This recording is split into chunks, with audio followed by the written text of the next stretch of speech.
안녕하세요. LG 성형외과 성형외과 전문의 윤승기입니다.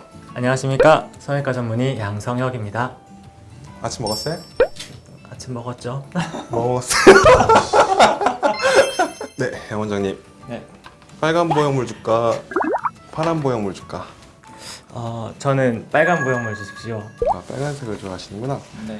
이 보형물이 보면은 여기 이렇게 빨주, 노초, 파남보 종류별로 아주 여러 가지가 있거든요. 아주 크게 근데 나누면은 이제 미간 쪽이 높은 보형물이 있고, 그 다음에 코끝 바로 위쪽이 높은 보형물이 있고, 그 다음에 미간이랑 코끝까지 전체적으로 높은 보형물이 있고, 이제 이 보형물의 모양은 사실 저는 환자마다 뭐 딱 이게 맞다라고 생각하기보다는 결국 어떤 모양을 원하느냐에 따라 달라지는 건데, 그 다음에 또 어떤 사람들은 미간이 좀 더 높은 걸 원하고, 어떤 사람들은 코끝을 앞으로 많이 빼길 원하고, 그런 차이에서 보형물은 결정이 되는 것 같습니다. 저도 마찬가지 생각인데요.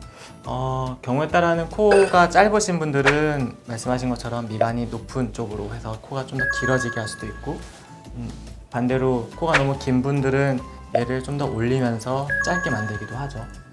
그렇죠. 그래서 결국 상황에 따라서 기호에 따라서 달라지는 것이라고 저는 봅니다.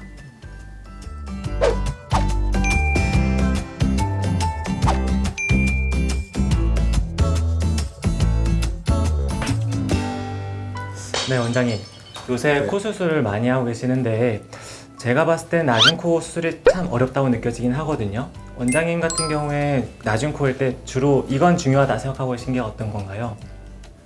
이제 코 수술을 생각하면 대부분 이제 오시는 분들이 코를 최대한 크게 만들고 싶다고 많이 생각하는데, 사실 얼굴의 모든 부분은 이제 비율이 중요한 거거든요. 그래서 뭐 콧대의 길이나 넓이가 전체 얼굴이랑 어울리는가, 그 다음에 뭐 콧대랑 콧볼의 넓이를 비교했을 때 그 비율이 어떤가, 이제 이런 걸 조절하는 게 코 수술이라고 생각을 하고, 결국 이게 코를 많이 높이면 높일수록 또 문제가 많이 생길 가능성이 있기 때문에, 일단 낮은 코 성형의 가장 중요한 점은 욕심을 버리는 거다.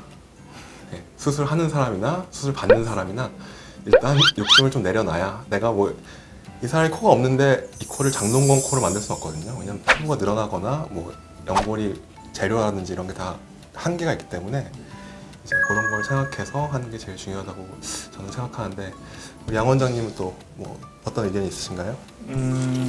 저 같은 경우는 아무래도 윤 원장님 다 설명해 주신 것 같은데, 저는 수술 후의 관리도 굉장히 중요하다고 생각해요.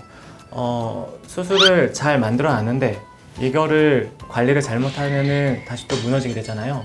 근데 낮은 코는 아무래도 힘들게 올려놨는데 이거를 관리를 잘못하게 되면은 다시 또 무너지기 쉽습니다. 그렇기 때문에 저희가 수술 후에 주의사항이란 이런 거를 설명을 드리는데 잘 따라주시면은 더 좋은 결과가 있지 않을까 생각이 듭니다. 코 수술하고 담배 피우면 어떻게 돼요? 코 수술하고 담배 피우면은 감염이 아주 위험하죠.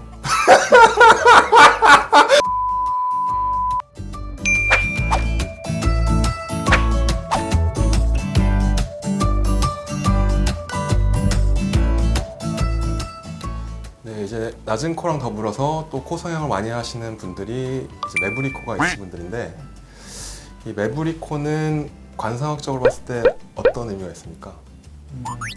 제가 관상학적으로 어떤지 좀 찾아봤는데요. 매부리 코가 있으신 분들은 약간 진취적이고 또 재물에 대한 욕심이 굉장히 많대요. 그리고 또한 돈을 모으는 능력도 굉장히 탁월하다고 합니다.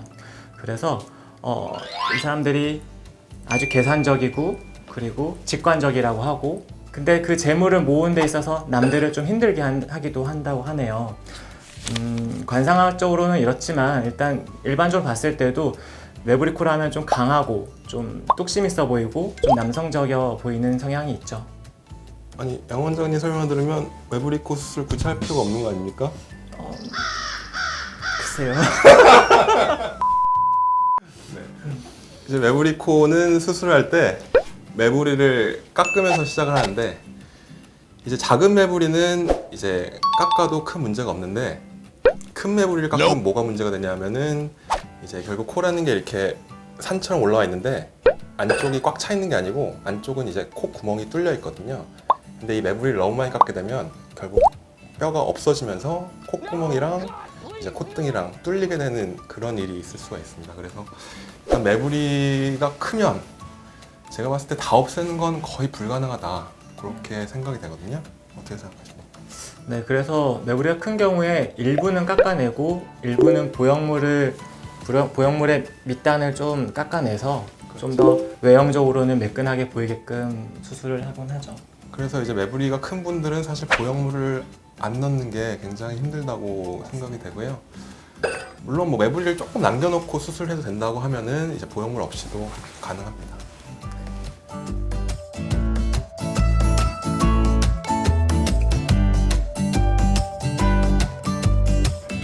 그러면 윤 원장님, 화살코는 어떻게 수술하시죠? 네, 이제 화살코는 이제 코끝이 처진 거죠. 밑으로 처진 건데 이제 매부리랑 관련이 같이 있는 경우도 있고 아니면 단독으로 있는 경우도 있고, 이제 결국 코끝이 처졌으면 코끝을 올려줘야 되는데 이게 결국 피부가 남는 거기 때문에 코끝을 올리기만 해가지고는 남는 피부가 다 처리가 안 되거든요. 그래서 대부분의 경우에는 코끝을 좀 앞으로 빼면서 이제 벡터가 앞으로도 빼면서 위로도 올리는 그런 수술을 하게 되고, 그러면서 남는 부분은 보형물로 채워주게 됩니다. 그러면은 화살코 있으신 분들은 코도 더 오똑하게 높아질 수 있는 거네요? 그렇죠. 화살코는 사실은 수술 결과가 굉장히 드라마틱하죠. 왜냐하면은 이게 처져 있는 게 올라가면서 인상이 많이 변하거든요. 혹시 화살코는 뭐 관상학적으로 어떻게 보십니까? 아무래도 화살코 같은 경우는 아까 매부리랑 좀 비슷한 것 같아요. 길다 보니까 좀 더 욕심이 많아 보이고. 근데 화살코는 또 한국 사람들 워낙 콧구멍 보이는 걸 싫어해가지고 오히려 화살코가 되면 콧구멍이 안 보이거든요. 그래서 개인적으로 선호하는 사람들도 있고, 이제 그런 뭐 기호가 또 사람들마다 틀리기 때문에 그런 걸 맞추는 게 참 어려운 것 같습니다. 제가 봤을 때는 요 중안면부가 기신 분들은 또 긴 화살코도 잘 어울리시는 것 같거든요. 그렇죠. 꼭 그거를 교정해야 되는 건 아닌 것 같아요. 제가 최근에 드라마를 봤는데 네. 거기 남주 허변이 화살코거든요. 근데 아줌마들이 되게 좋아한다더라고요.